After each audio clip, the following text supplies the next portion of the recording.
Great day, great day.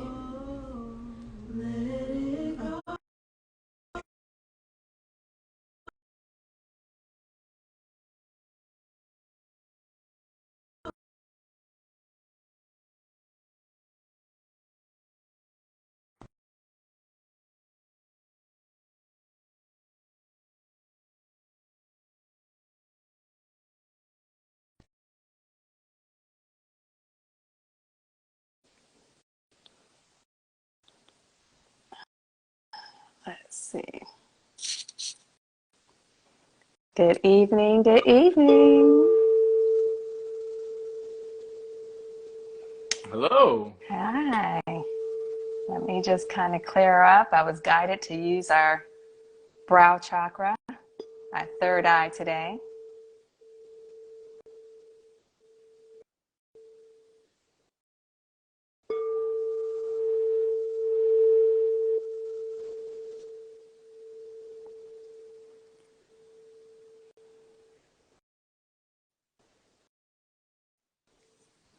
All right. Can you hear me all right? I can hear you fine. Can you hear me all Great. right? I can. Well, I'm so excited to be on with you. Likewise, likewise indeed. Pleasure for having me. Yeah, for sure. So, what we're going to do, just to kind of get started, and as y'all know, like I'm still kind of getting my feet wet with this hosting thing. So, I want to welcome Franklin. He's a friend that I met years ago when I was still like hanging out and and being able to really hold my liquor. But so much has happened since then. So Yes. much has happened since then. It's so funny, just really quick. Like I met so many cool people during that time. So and you were definitely one of them. So if you would please go ahead and introduce yourself to our watchers, our viewers. Absolutely. Absolutely. Thank you. I write by the name of Franklin Okanu, and I say that I write because that is my pen name, Franklin Okanu. If you're not familiar, there's this platform known as Substack, and I have a page on Substack, and my page is known as Unorthodoxy. And so I write about matters pertaining to the world, but the idea is I look at things from a very spiritual aspect. And so that is what I do. That's why I'm here to discuss. That's really what I love to really give my energy to. So I'll stop there if there's anything else you want me to say for introduction. No, I know you shared with me earlier this year your you see your platform, Unorthodoxy. Yes. And I really enjoyed that. Like you really tap into conversations that a lot of us aren't comfortable really talking about. I would say like in the masses or a mixed company. It's kind of like conversations you talk about like with people that you know kind of Yep. align with and they don't look at you like, you're odd or whatever else. Yeah. But and that's why, I form Cosmic Connections to kind of connect people that are like us that we do talk about these things. We do talk about things that are kind of like otherworldly or things that people just kind of like don't pause and think about. Yep. Matter of fact, when we were on the phone earlier, we had some really interesting conversations specifically around the throat chakra, but I won't get into that. Let's just get into your new work that you're doing. And also to people who are watching, if you have any questions throughout, please just go ahead and start posting them in the comments so that way, we can build upon that as well. It actually helps me out a lot. So anyway, so first let's talk about your new book that you just launched and like what started you to even want to write this book and what it's about so people who might be interested can look into it. Absolutely. Absolutely. Thank you for that segue. And so I'm going to presume, not assume, I'm going to presume that everyone who's listening now is somehow, some way drawn towards themes of spirituality and themes of just, we'll use that phrase, spirituality. And so, you know, like you said, when we met, we were in different stages of our life. But I would venture to say, even back then, the idea of, okay, there's something else that's out here was starting to take form. And so that was many years ago, almost what, 10 plus years ago or Yeah. so. And Mm-hmm. so as you grow in spirituality and you start to know certain things and you do your research and you grow as an individual, first of all, you go through many different phases, right? And you go through so much information. And so you go through information that, okay, I don't know what this is saying, or okay, I've never heard this before. And you start to kind of have an idea about what you're learning. And so, you know, within 10 years, I started to get an idea of, okay, this means this means that. Okay, cool. And I started to put things together. Now, as you know, there's so much So information out, much. so much information, right? And I would remember going on different platforms like YouTube and just seeing comments as to, hey, how do you start this? Like, how do I learn more about this? Like, where do you even do this, right? Mm-hmm. And so I'm like, you know what? I think I have a pretty good idea. You know, let's start something here. And so it was always an idea. And then COVID happened. Mm. When COVID happened, I was like, oh, wow, this is, you know, something different. COVID, I'm going to pause you there because COVID gave us time. COVID, oh, man. It gave us time to catch up. Listen, I'm taking a step back and looking at everything. COVID might have been one of the best things that happened to me. And I think a lot of people share the same sentiment. COVID might have been one of the best things that happened to individuals. And so that's when the idea, like you said, I have time now. I have plenty of time. You know, that's 2 hours of my day that I'm not going in traffic, right? So let's use this time. And so I just started to write, right? And so the idea behind the book is anyone who picks up the book can see how our modern world came to be. Because before we even talk about spirituality, before we even talk about any of those things, you have to realize why are you doing what you're doing today, right? So in my research, I realized that our worldview that we have now, that the majority of the world has now, is really only about 200 years old, right?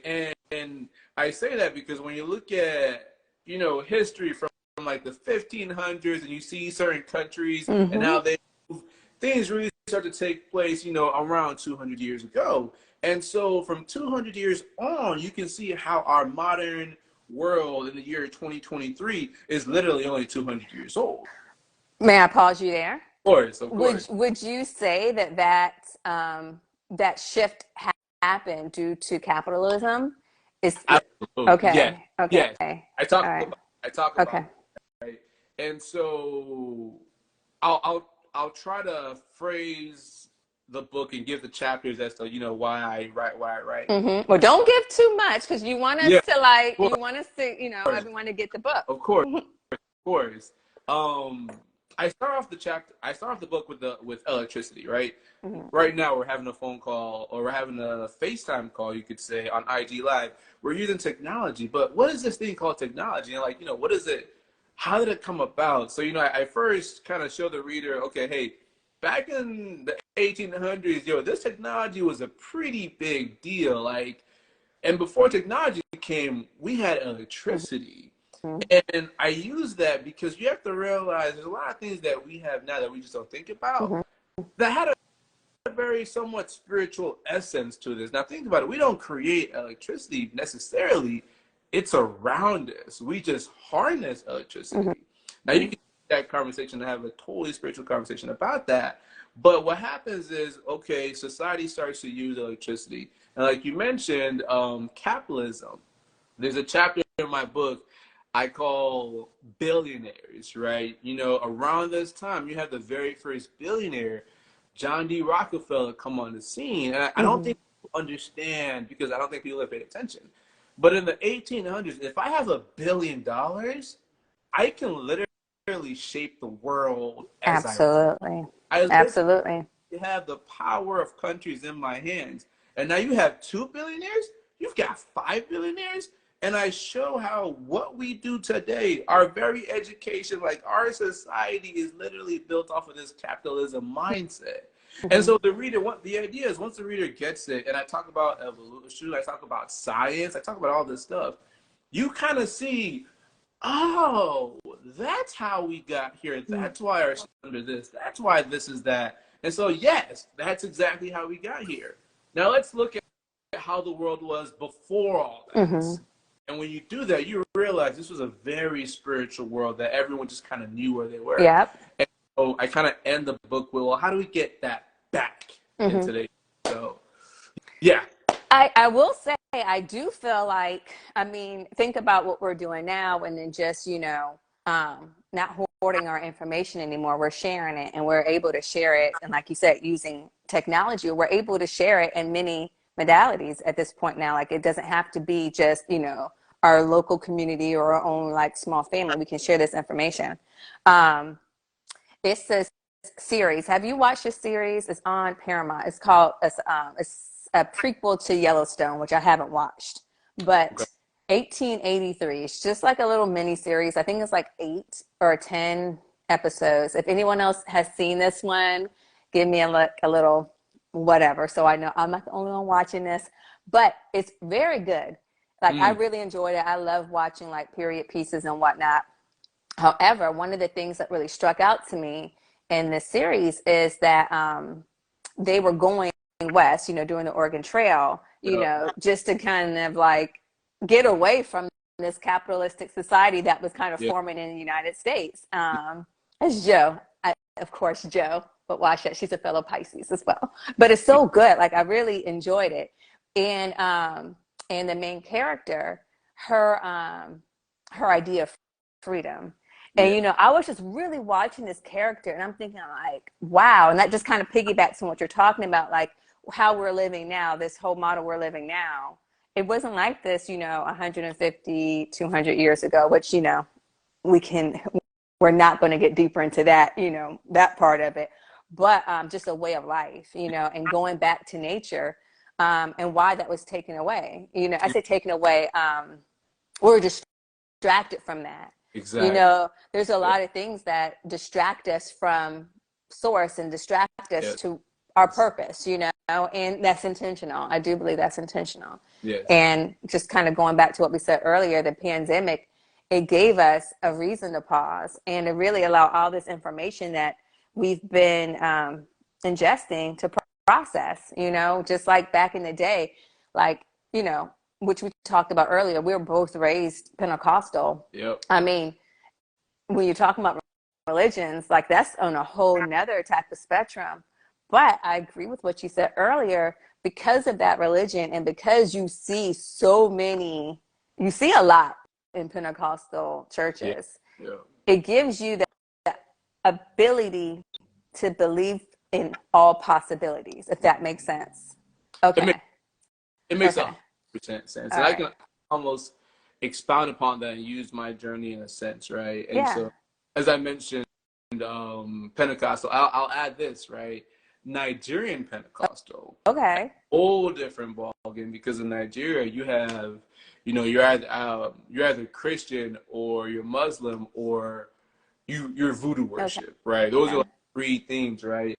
And so as growing up, right, there's a fear of the voodoo worship, right? And so when you think about it, well, why do we fear the voodoo worship? Oh, well, because it's real, right? And so I'm going to hold on to my Christianity even more because the voodoo worship can come, right? And you learn an appreciation for the reality of spirituality, right? And now you take that and then you layer on Pentecostal, you become very much enthroned in this, right? And you still get miracles. Like I still have miracles, right? Same, yeah. Exactly. Like I remember I had this Bible and I would write like the miracles that I would experience, right? And so just a quick little background as to, well, how'd you go from this to that, right? It wasn't until I graduated and then in 2010 I saw the documentary Zygist. I don't know if you saw those back in the day or not. So there was this documentary, it's called The Zygist. It came around 2012, and in the documentary, it showed 9/11. Mm-hmm. But before it showed 9/11, it showed religion, right? And what it did was it showed the religion of Christianity. And it showed that if you look at the character Jesus and the Apostles 12, you realize if you look at history throughout time, there's certain themes that these religions have throughout history. Like, for example, if you were just born 3,000 years earlier, you would be worshiping Osiris, which we now call Jesus. And to me, that struck me like, wow, are you serious? Oh my gosh. Like, if I was literally just born a couple thousand years ago, instead of me praying to this Jesus, I'll be praying to this guy called Mithra. And you will have to almost understand that because that's true. Like, that is literally the history of the world. Back then, this character called Jesus Christ, or this individual of Jesus, did not exist. There were no worshipers of them, but this was the main religion around the time. And with this religion, over time, it became this religion, and over time, it became this religion, which is now what we inhabit nowadays. And so I was torn. I'm like, well, wait a second. If this is historically correct, now why am I experiencing all these other miracles that happen? Why am I the spirit? Like, what's going on here? And so that was when I started to really dive into spirituality more, or the spirituality within Christianity. And I really started to just dive in. And the Holy Spirit, the concept of the Holy Spirit, that's something that Pentecostal teaches us. And it's a very powerful and very deep experience. And we should still tap into that. Absolutely. It's not like you throw everything away.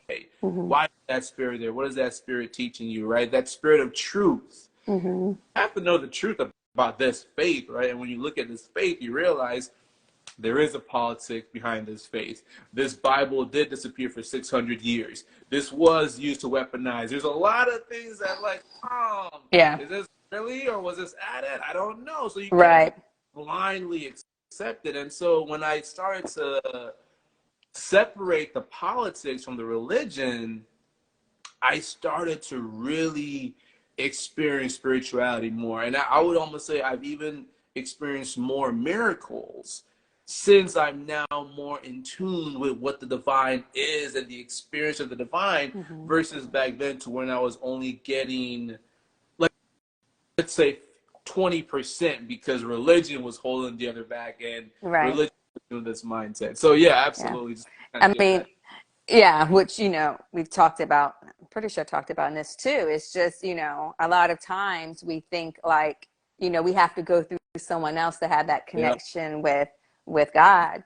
And that's just not the case, you know, and that's also what kept that separation, which that kind of goes back to what you were saying earlier, just about us going back to how we lived before, like in the earth and all the elements, and really, you know, alchemists in a way, you know? Yeah. And so I do believe now we're rediscovering our power and our strengths and our talents. And, you know, for those of us, and I'll say it for myself, it happens in waves when we don't allow the distractions to distract us, you know. But I will say, like, being raised Pentecostal, miracles definitely happened. You definitely feel it. It's just those rules around it that still keeps you separate. And I was on a panel discussion this past weekend in Sarasota, and that was one of the things that was discussed. Is I realized when I left the physical building of religion and started being more in nature, which is what, you know, Source created, was that, not this building, you know, and really, you know, just observing and being curious about it. I mean, I felt even a deeper connection. And I just think that it's so beautiful, even, you know, whether it's water, whether it's trees, plants, fire, you know, the wind, you know, just to be able to get all these messages and just, you know, just affirmations from nature. That to me is that connection. That's what spirituality is about to me, you know. So absolutely. Just to chime in there, right? There's a piece that I wrote on my Substack, and it's called The Black Man's Guide to Reality, but please, anyone can read it, right?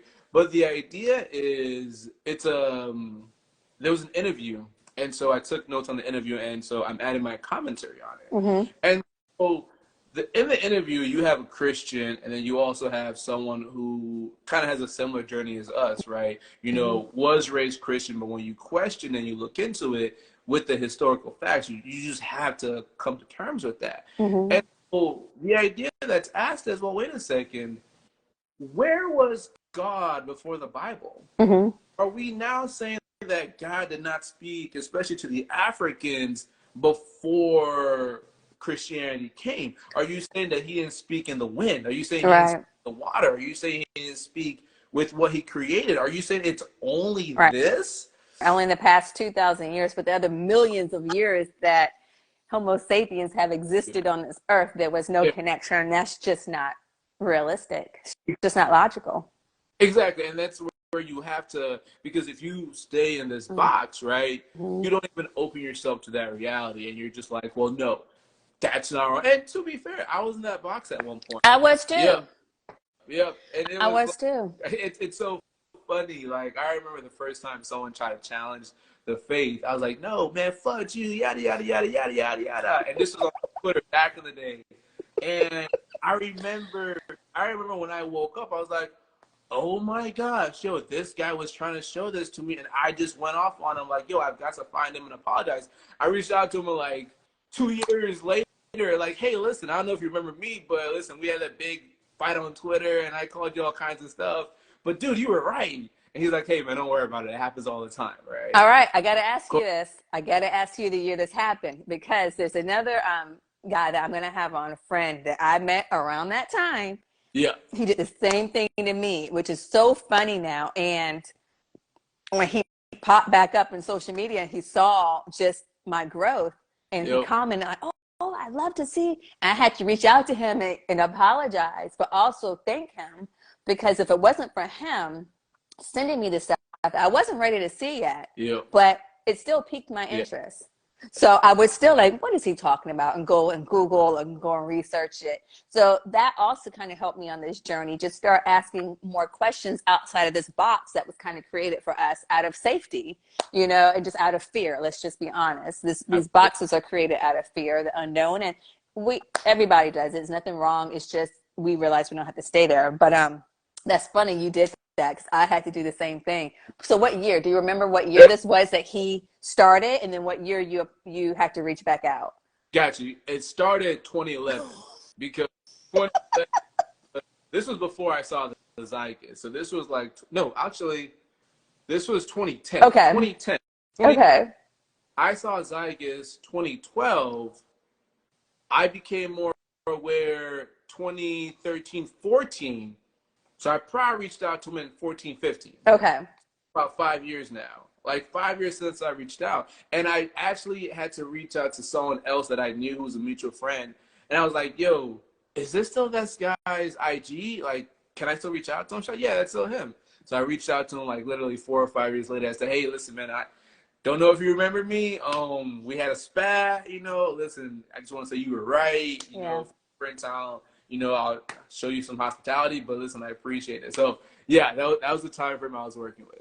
It's about you're about a year or so before me, but because I believe I met him maybe 2011, 2012, which, as I've said on this platform, that is around the time that I would say that I allowed my curiosity Yep. to go a little bit further. Yep. That's when I decided, you know what? I don't want to be drinking like this. I don't want to be hanging out. Like, it just didn't feel right in my body anymore to continue to live that way. It was about 2011, 2012. And then I probably reached out to him maybe about 5 or 6 years after that. Yeah. So, You say that, and this is nothing I realized, because I'm realizing that everyone kind of woke up around that same time. There's almost like gaps in when you wake up, right? Around 2012. I know around that time, that was the whole Mayan prophecy. Yes, that was. Yes. Yeah. Yep. So I'm like, okay, what is this stuff about, right? And so because again, astrology. What is astrology? Oh no, that's that devil worship. I'm never going to into astrology. But you know what's so funny? I've always liked astrology, and growing up Pentecostal home, they still did not discourage me from reading the horoscopes and everything and staring at the stars. That was never discouraged. And I have to say, I was really blessed in that. Nice. There was some things that's kind of like, okay, Christy, no, with my questions, but Yeah. They never made me feel any type of way for having these like questions and Nice. wanting to know more, you know, because I realize now my family's a little, they're woo woo too. It's just, Nice. you know, that fear, that box, Yep. you kind of don't go out of it. So, Exactly. but anyway, yeah, astrology, that was 2012. Yeah, you're Yeah. right. Yeah. Yep. It was 2012.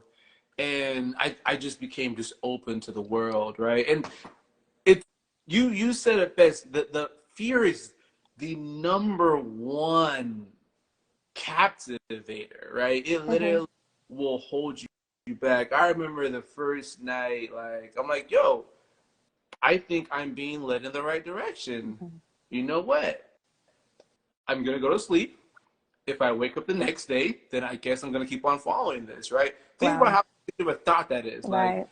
so if I die, that means oh snap, I was wrong, right? Right. But no, wake up like I think I'm on the right path. And I'm like, oh, lo and behold, okay, let's keep on going, right? And we can keep going, right? But fear will literally hold you in a box, and it's a voice that it just sounds like it's a jailer in your head, and you take no steps or no moves because of this concept called fear. When you start to look at what fear could literally be, you said it, fear of the unknown.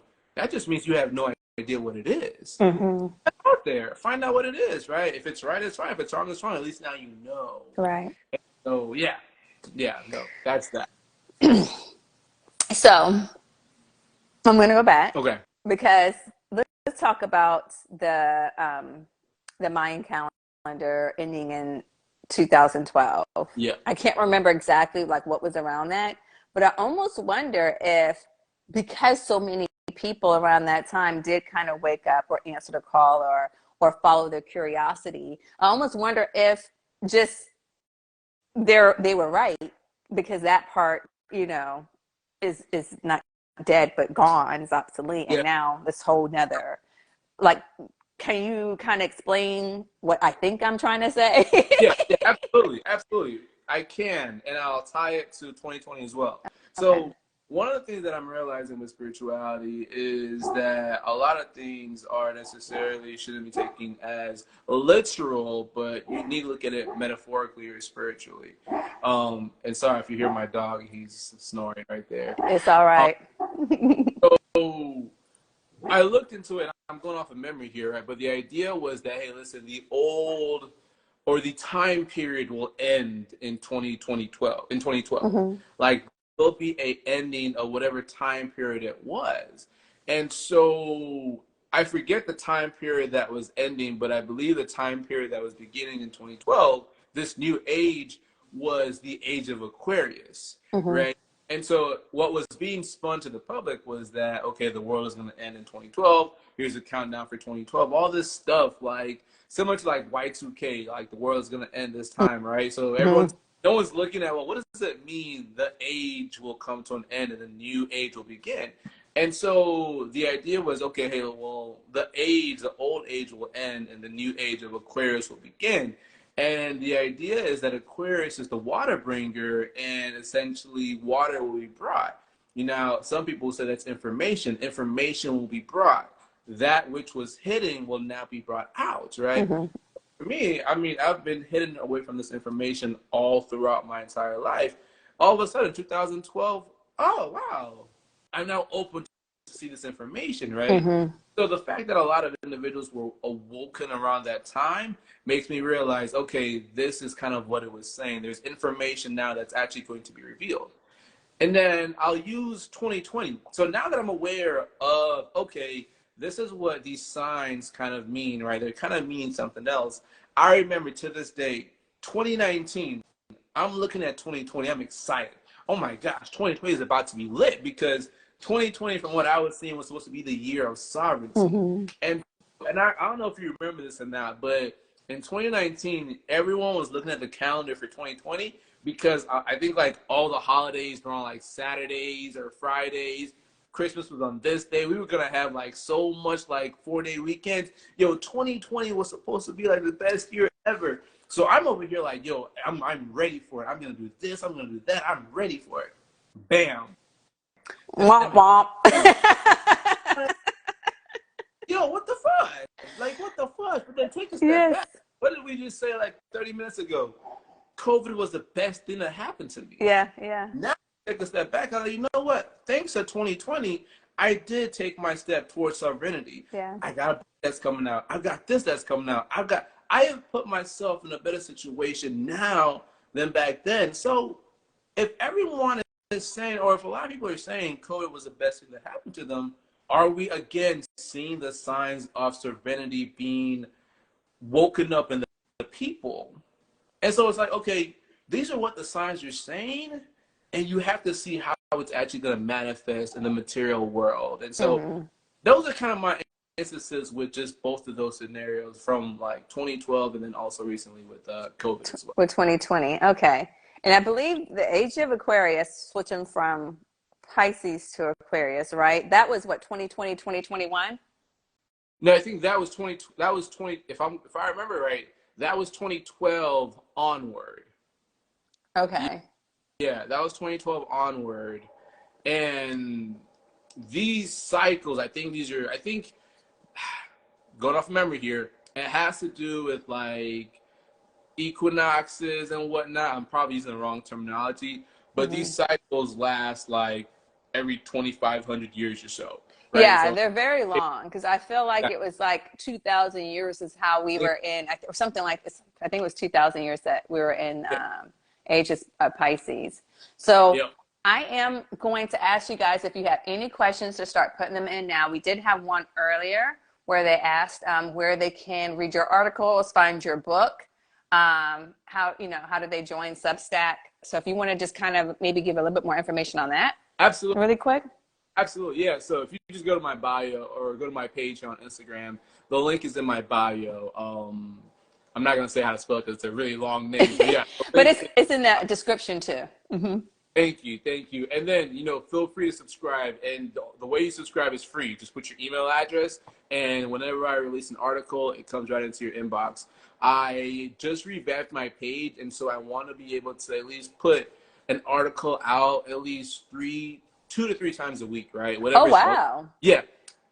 Because I'm realizing there's a lot of insights that, I could have wrote an article off of our conversation this morning. Right? Because these are insights that if someone reads, they're like, oh, that applies to me too. Like you said, these are a lot of conversations that we don't necessarily have out loud, but we're all thinking the same thing. And so I want to create a space where people can literally read intellectual conversations on our mind, our spirits, our bodies, our purpose. How do we make all this work together? Because I saw this quote today from Viktor Frankl.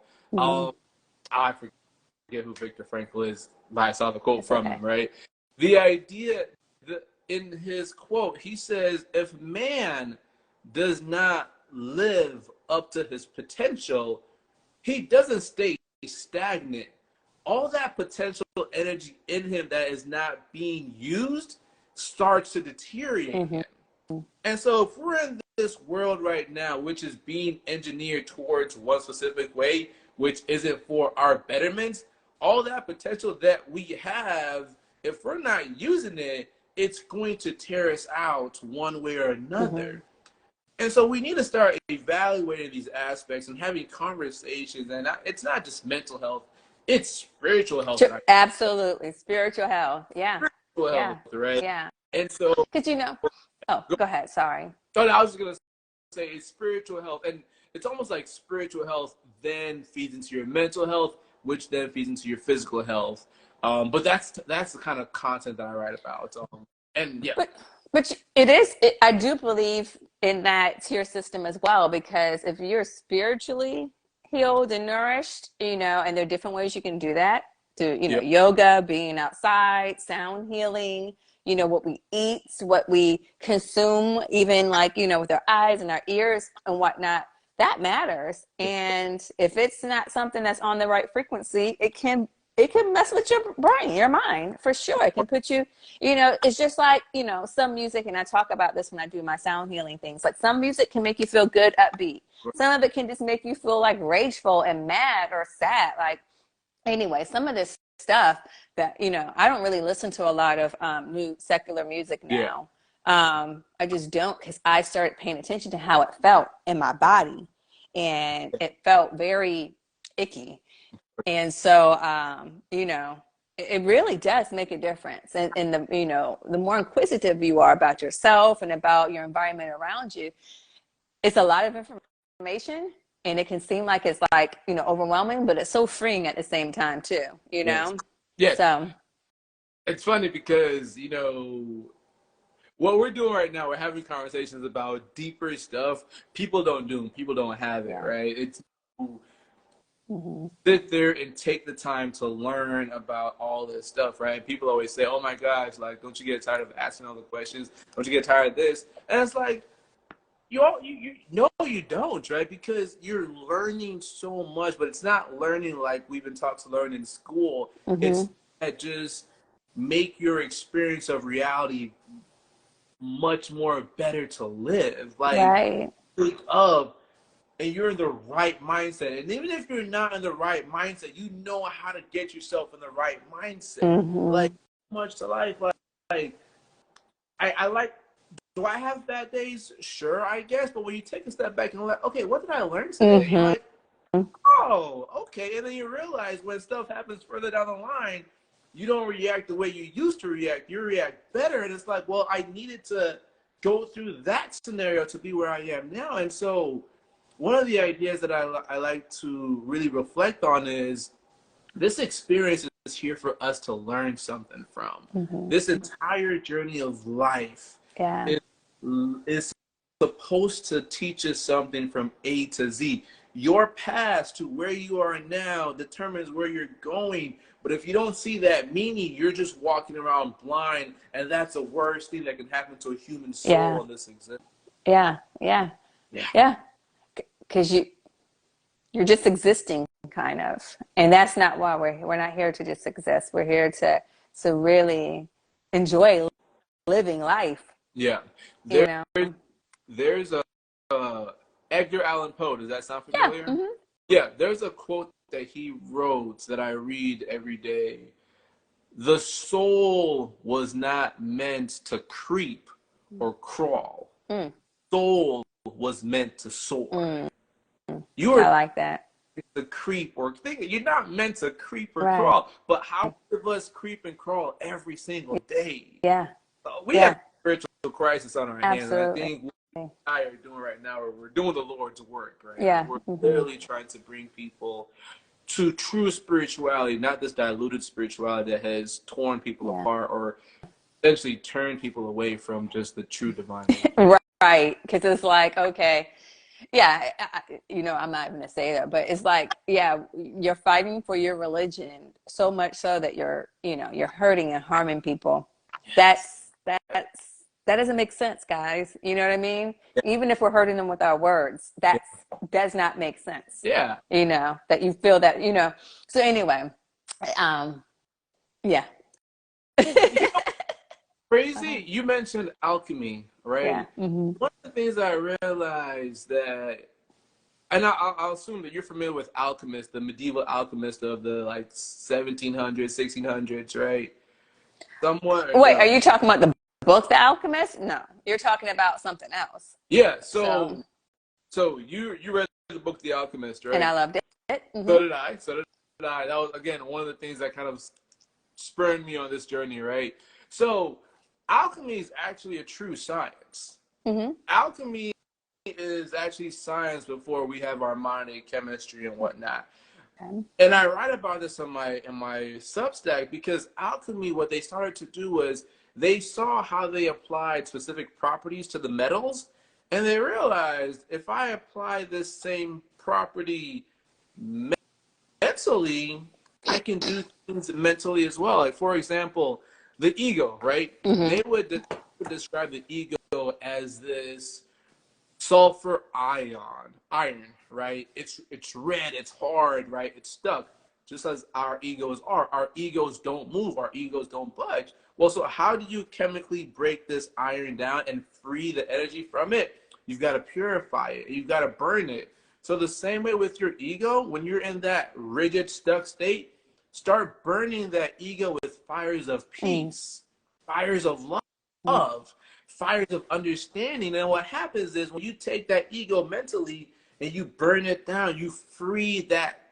mental energy for whatever it is that you need to do. Now think about that. If you're having a bad day at work because someone said this or someone sent you an email, you can take a step back and look at the situation from a perspective of peace, love, and understanding. Now you've freed up energy, and now you can still go about your day. And we talk about spirituality and just mental health here, but the idea is, honestly, when you do this, this makes your life better. Like your material life becomes better. And I write about this because it's not just you're just going to be happy-go-lucky. No, your world will change to where people, as the Bible says, people will want to look at you and be like, wait, what's different about you? Right. I'm walking and talking with God in everything that I do, and my life is showing that example, right? So I'll stop there. I could go on and on. But that's nice, though. You know, that's nice. That's beautiful, actually. Thank you for that. Thank you. I'm just a voice that just talks. Right? These thoughts. A voice that talks. Yes. Well, you know, I think it's freeing to allow, just like I said again, like just the possibilities, and was it totality of possibilities, just to be able to come out and talk and just kind of pique your interest and just allow yourself to kind of go down these, you know, holes and, you know, rabbit holes and whatnot, just to kind of, you know, connect the dots. But it doesn't seem like we have any more questions at all besides the one about that Substack. So yeah, and I can't think of anything either at this moment, but this was really good. I feel like it's a lot of information I need to kind of just sit with. I get your articles on orthodoxy, and I really do, like, I'll read them and I'll sit with each one for a while, you know, and very thought-provoking, like, you know, allowing yourself to think about, I know you had one on the flat earth theory, which, you know, I've kind of like,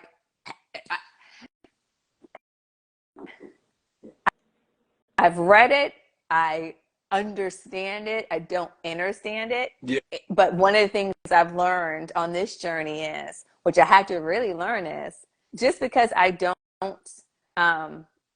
agree with something doesn't mean I disagree, if that means something. Like, just and although I might understand it, doesn't necessarily mean it's something that resonates with me or whatever, but it still gives you something to pause and kind of like explore, you know? I can say when it comes to our planets and it comes to, I have mixed feelings or mixed thoughts about it, because the reality of it is we really don't know. It's just like when man landed on the moon, you know, and we saw it, you know. Of course, we wouldn't ask those questions, but now, you know, we found out that it was indeed, they landed, but the video was filmed in Disney Studios, you know, because it makes sense. Like, how did the camera get there for us to capture them landing? Like, right? You don't think about that stuff then, but now it makes sense. It's like, oh, okay. Well, there's a lot of things that we don't know, and a lot of things that were that were hidden and that were, you know, not shared or switched, you know, a lot of things. But one thing I know for sure, it doesn't matter how long it's been hidden, doesn't matter how long it's been, you know, not revealed. Eventually, whether it's a decade, whether it's a century, whether it's a millennia, the truth always comes out. Of course. You know? Yeah, I'm glad you brought up the topic of flat earth, right? That's always a very interesting one. And so I actually write about that in my book. And I'm glad you also brought up the moon landing, right? Because again, thought, right? Are you familiar with Plato's allegory of the cave? No. Yeah. Okay, so Plato, you know, the Greek philosopher Plato. Yes. He writes a story, right? And in this story, these individuals are in a cave, right? And so all they see is the wall in front of them. And every time at night, you know, they'll see the cave light up and they'll see these monsters on the cave, right? And they just get so scared. And they do this, you know, day after day, month after month, year after year, the same routine. You know, it's dark at nighttime. We see the light, and then we see the monsters, and we're all scared. Well, one day, somehow, some way, one of the prisoners, his chains are broken, and so he's able to walk around. So he walks around, and then he sees a ladder. So he climbs up this ladder.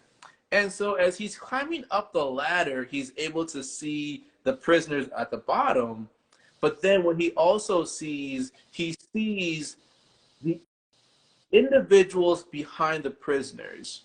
And he sees the individual behind the prisoners essentially put a big fire on at night. And so then he sees the individuals behind the prisoners carry their puppets across the fire. And so he sees how the fire takes those puppets and makes them monsters on the cave wall where he used to be. So he continues to climb this ladder, and then he gets to the point to where he actually goes outside the cave. Now think about it. He's been at the bottom of this cave for years. So now that he's outside and he sees bright light, he can't take it. He's blinded. But then as he gets used to it, he sees how beautiful outside is. He sees the sun, and he sees the birds. It's amazing. So he's happy. He's excited. So he runs that back down the ladder, and he's like, guys, oh my gosh, we're in chains. We got to get out of here. Yo, those monsters, they're not real. They're all fake. It's all this, it's all that. Everyone else is like, what are you talking about? We go through this every single day. You're crazy, X, Y, and Z. That's Plato's allegory in the cave. That story was written, again, it's Plato, literally, what, 400, yeah. Is that it's Plato's thousands? Yeah, Plato's thousands. I want to say Plato, was he that? Oh, no, actually, you know what? We'll circle back on that, right? I'm trying to, Plato was, no, Plato was around 400 AD. So it's still about 2000 or so. Yeah. Okay. Yeah. All right. Yeah. Okay. It's still a lot longer than I thought. So. Yeah. Right. It's that long, but it still has effects to this day. Again, if you look at history, you're like, wait, this is the same idea that so-and-so had. Like, oh my gosh, it's only his idea, right? And so I talk about that because we just talked about the moon landing. We saw on TV. You know, when you look at the television, I just watched a documentary yesterday. It's called the lie vision. It tells lies to your vision. And so when you look at that, and then how much of the world have we seen with our own eyes or have been told to us? And so in the book, I talk about the concept of dinosaurs, right? We told dinosaurs existed, 65 million years ago, blah, blah, blah, blah, blah.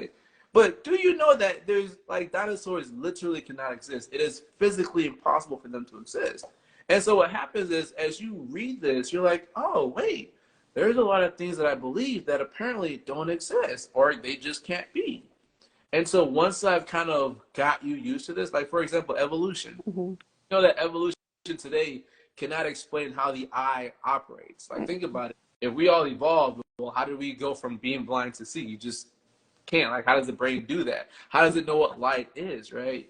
And so when you start to see this idea of reality that's been given to us, of evolution, of dinosaurs, of this and that, you realize, well, this idea of reality that's been given to us is the Big Bang, we're on a planet, we're on the sun, etc., etc. But when you start to look at what other cultures, even the Bible says, it's like, well, that's different. Before I talk about the Bible and flat Earth, I'll pause, see if you have any questions or so. Who, me? Yeah. No, I'm going to let you keep going. I'm going to let you keep going. And if anyone else has questions, they can put it in the comments. But yeah, I'm going to see where you're going. Okay. So one of the things I realized is that with the Bible, and actually just with spiritual cultures of the past, the earth was always at the center of the universe, right? If you look at the Bible, when God created everything, he created the earth first, I think on day 2 or 3, and then on day 5, he created the sun, the moon, and the stars. So the earth was there first, the sun, the moon, and the stars. So I just wrote my 4-part analysis on why we need to look at flat earth more seriously and also from a spiritual level, because if you look at spirituality, God and his creation is always at the center of the universe. Carl Jung, one of the greatest psychologists that ever lived, he said, how easy was it for the medieval man to realize that his life was ordained by the God who was literally right above him? Think about it. Like you know what you're supposed to do because up there is God. Because you're not on a moon, you're not on a billions of lights, you're not, no, God's like right there.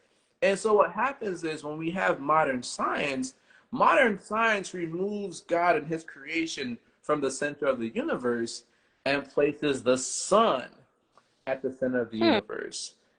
It took me a while to realize it, but wait a second. Sun worship, sun worship, sun worship.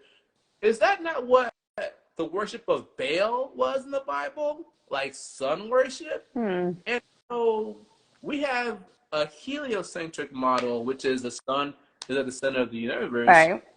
versus a geocentric model, which is the earth. Right. And the reason why I talk about this so much is because this is living proof that this is a spiritual existence. When you start to realize that God put you here, the sun isn't a million miles away. The sun's like right there. The moon's right there. The same way that God said it was in the Bible, it's right.